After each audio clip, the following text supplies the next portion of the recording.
How to add Google Analytics to your GoDaddy website. The first thing that we'll need to do is load up GoDaddy. Click on your name in the top right, go into My Products. Here we will need to get access to the website editor, so I'll click on Websites plus Marketing, and for me I can find my website editor in this section, Websites plus Marketing until free. Click on Manage, and if you can't find it here, you can try the other one above it. But here I can see my website and I can just click on Edit Website. Now right here, what we have to do is we have to go into Settings.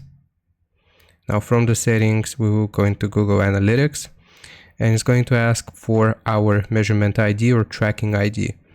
How can we find it? Open up Google, search for Google Analytics, open up this first link, and you want to sign into Analytics.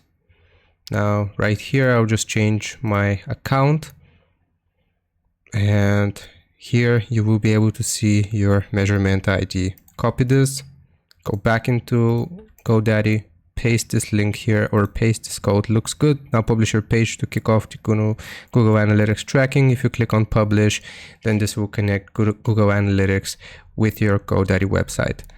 I really hope this helps. Leave a like and sub, and I'll see you next time.